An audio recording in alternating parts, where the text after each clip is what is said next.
In this video we know how to dealing with debt. In this video we talk about credit counseling services, debt collection, and personal bankruptcy. First of all, credit counseling services. Credit counseling services provide resources to help solve your money problems. Counselors discuss your entire financial situation and help you develop a personalized plan. They can assist you with starting a budget, and they can help you find educational programs on money management. Credit counseling service locations. You can find free or low-cost credit counseling options at credit unions, extension offices, religious organizations, nonprofit agencies. Your credit counseling service should be accredited by one of these organizations: National Foundation for Credit Counseling, Financial Counseling Association of America. Military service members.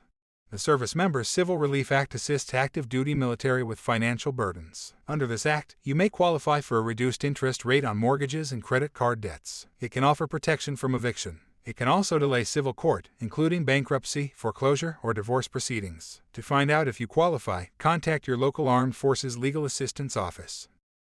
File a complaint about a credit counseling service. Submit a debt collection complaint to the Consumer Financial Protection Bureau. Contact the Department of Justice's U.S. Trustee Program for concerns about credit counseling agencies. Debt collection.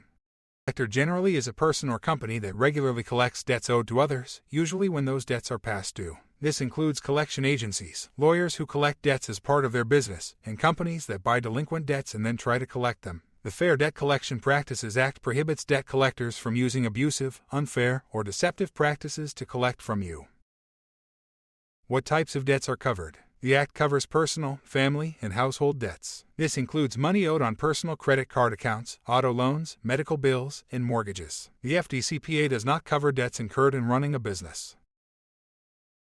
What happens after a debt collector contacts you? Within 5 days after a debt collector first contacts you, the collector must send you a written notice that tells you the name of the creditor, how much you owe, and what action to take if you believe you do not owe the money. If you owe the money or part of it, contact the creditor to arrange for payment. If you believe you do not owe the money, contact the creditor in writing and send a copy to the collection agency informing them with a letter not to contact you. What practices are off limits for debt collectors? A debt collector may not contact you at inconvenient times, for example, before 8 a.m. or after 9 p.m., unless you agree to it. Communicate with you at work if you tell the debt collector your employer disapproves. Contact you after you send a letter to the collector telling them to stop, except to notify you if the creditor or collector plans to take a specific action. Communicate with your friends, relatives, employer, or others except to find out where you live or work. Harass you with repeated phone calls, profane language, or threats to harm you. Make any false claim or statement that you will be arrested. Threaten to have money deducted from your paycheck or to sue you, unless the collection agency or creditor intends to do so and it is legal. File a complaint about a debt collector. Report any problems you have with a debt collection company to your state attorney general's office, the Federal Trade Commission, and the Consumer Financial Protection Bureau. Many states have their own debt collection laws that are different from the Federal Fair Debt Collection Practices Act. Your state attorney general's office can help you find out your rights under your state's law.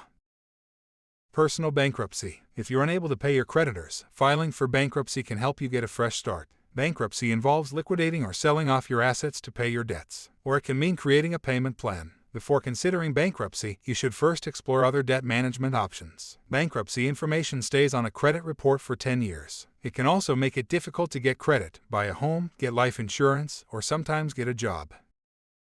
Learn about the types of personal bankruptcy. Federal courts have jurisdiction over all bankruptcy laws, so you must file a petition in a federal bankruptcy court.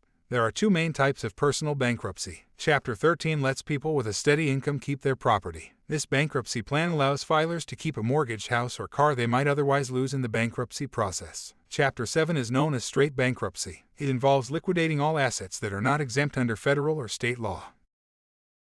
File for bankruptcy. The Bankruptcy Abuse Prevention and Consumer Protection Act of 2005 established stricter rules. These rules apply to both consumers and attorneys. To file for bankruptcy, you'll need to file documents. This includes itemized statements of monthly net income and proof of income for the last 60 days. Also, you should include tax returns for the preceding year. Find out how to get a copy or transcript of your tax return. Take a pre-filing credit counseling and post-filing education course to have debts discharged. Find an approved credit counseling agency through the U.S. Trustee Program. Pay filing fees, plus fees for credit counseling and education. The bankruptcy and petition process is complicated, so it can be difficult to file without an attorney. Attorney fees are extra and vary. Report bankruptcy fraud or abuse. If any fraud or abuse issues look, you can file a fraud report with the U.S. Trustee Program at the Department of Justice. You can contact on the given links.